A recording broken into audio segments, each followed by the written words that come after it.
so this is our 8th year for Ballin by the Beach camps, and this year we are proud to present, we have a girls camp, but we also will be having a boys camp for the first time as well. And we have 3 phenomenal international hosts. Coach Sharice Mack, this is her 8th year with us. My right hand, she's a former Division I head, well, she coached at all the levels, Division I and Division III in high school. Now she's currently at Charlotte Latin High School in North Carolina. And then I have S.J. Lennon, founder of Ballin Academy. He also works in operations for the Toronto Raptors. So he brought us some goodies from them. And he's also a high school coach, and he'll tell you more about that. And then Coach Tim Lewis, Division II coach at Montreat College, former professional player. S.J. also is a former professional player. And Coach Matt played for the Tar Heels. So, yeah. And then we have a former camper and now college student and coach at our camp, Joette Fernander. She'll be one of our lead instructors along with Ronnie Cadet. Ronnie Cadet. How do I pronounce it? Cadet, sorry. Ronnie Cadet, Bahamian national team player and professional basketball player. And he is helping us this year for the first time as an instructor. So we have a wealth of knowledge. We have a lot of exciting activities. We're going to be teaching the fundamentals of the game and just staying in line with our mission and vision to make basketball players and coaches better in the Bahamas. Another feature of our camp is that we have a free coaches clinic for all of our instructors. So they will get detailed instruction, training on how to teach the game as well, to sharpen up any, brush up on their skills and ask any questions that they may have, just to make sure that we're presenting the best product to the campers. So, because the whole point is to teach, for them to get better. All right? And I know for the previous 7 years it's been a girls camp. This year you opened it up now to girls and boys. What was the motivation behind that decision? Well, initially, my vision was to reach all Bahamian basketball players, not girls. But we definitely wanted to start off with the females just because generally they are overlooked or overshadowed. If you go to any basketball camp, you have a majority males and then 1 or 2 females. I've experienced it growing up here in the Bahamas. So we really wanted to focus on them just so that they know that they matter. Right now, our women's national basketball team in the Bahamas is the top team in the region, and we just want to bring the spotlight, to the females, the girls, just let them know that they stand out and they matter. Yes. You've been coming down here, I think, since the first camp, right? Yes. If I'm not mistaken. What keeps you coming back? Just the vision that Jerome shared. Excuse me, I'm fighting a cold. Just the vision that Jerome shared, and it's been something that's been a principle that I've been fortunate to stand on since I started coaching. The opportunity to use the sport to help make people's lives better. And fortunate at this point has been just with the girls. I've coached the boys team once, but mostly with the young women, and then to empower them, to encourage them, to know that they can do anything that they set their minds to do. And it's been really a blessing for me to be able to come down and direct the camp all of this time. So it's phenomenal to watch them grow. To have a former camper as a counselor is something that you want as a coach, right? You want to teach the game enough and instill the game enough, and that there's a passion enough of the game that they now want to come back and share it and do exactly the same thing. And that's the legacy that you want to leave. So I share the same philosophy and mindset that you're on. Is there something with you that has stood out from the first time you were here to now, like in terms of the growth of the camp? Is there something that you've seen that really struck you on? There's just an ongoing joy. The kids come with a joy. They come with some uncertainty, of course, initially.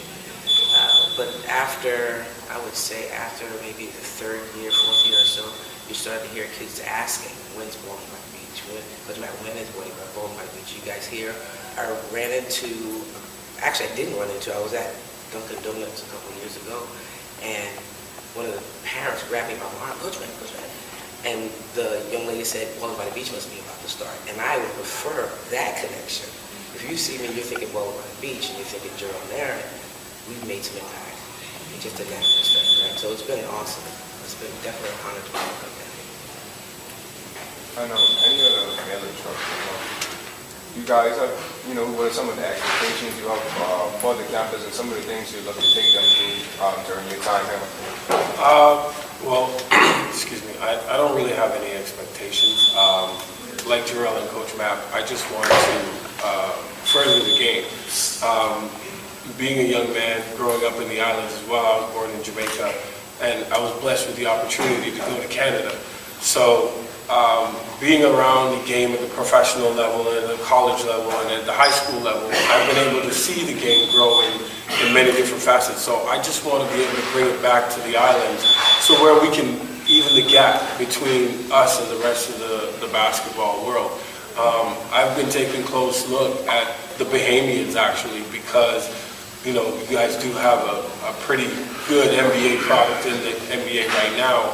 And I just want to be a part of growing that basketball game and growing just good people, I think coming from the Caribbean, a lot of people overshadow the fact that there's a lot of athletes here, but there are also great people. And I think that moving forward is something that has brought me here, and it's something that's going to keep me coming back.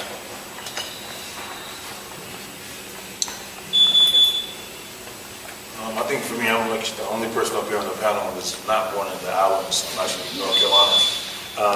Gerald actually asked me a couple of years ago to be a part of our vision down here, but I wasn't able to be here because of my schedule back home. But this year right here, I jumped on it, and I'm actually looking forward to it. Teaching the young men here the fundamentals, that's what I really hone on. I think more and more kids are getting away from the fundamentals of basketball. So that's something I really try to emphasize with my players back home, and no matter where I do camps all across the world.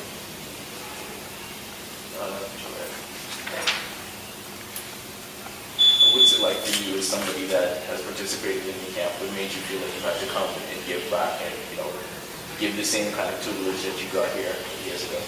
I know each year I used to be very excited for the Ballin by the Beach camps, and as I grew older, I knew I could participate in the camp, so I knew it was time for me to give back and just to give them everything I learned from the camp, give them to the campus. Are you as hard on them as Gerald? Like I said, I'm on the easy side.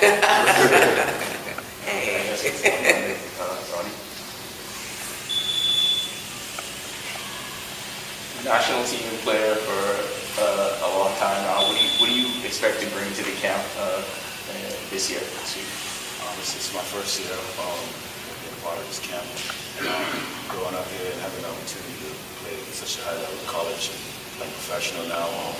I know what it's like, starting to catch kids at an early age, and because I didn't have the opportunity, so to be able to come back and download some of this knowledge on and off the court that I've learned to them at early ages is a blessing, and that's what I'm looking forward to doing, coming back and all I've learned on and off the court, like I said, just to instill that in them, catch them at an early age, help them develop, being the man and woman that they're, we're expecting them to be.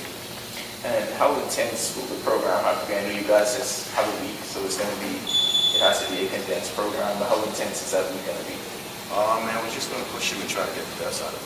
We're not going to try to be too easy on them. I mean, at first we'll work our way through, but to get them better, hard work, you have to go through some hard work in the game, so we're not just take it easy on them, because at the end of the camp, we want them to be better basketball players, and so that's our goal, and that's our focus. We push them and just get the best out of them.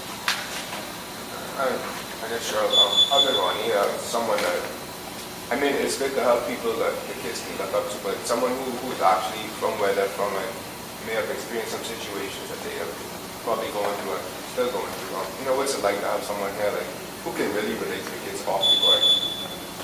Well, first of all, it's very humbling because I thought Ronnie was still away, so I didn't really reach out to him. He reached out to me, so that was just phenomenal in itself.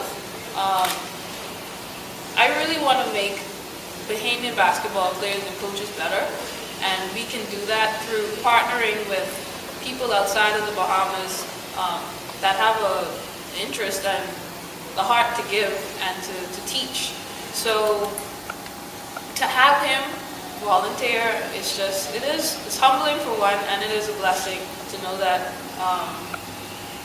he wanted to be a part. We definitely want to make, like my dream is to one day have maybe an all Bahamas hosting staff, people that are at that level that can host a camp here. And then Coach Mack can sit back and be like, wow, look how far we've come. That is my ultimate goal.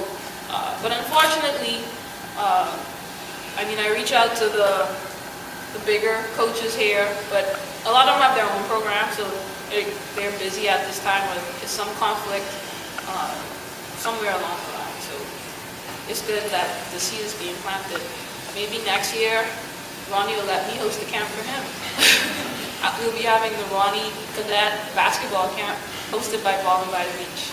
So that's the ultimate vision as well.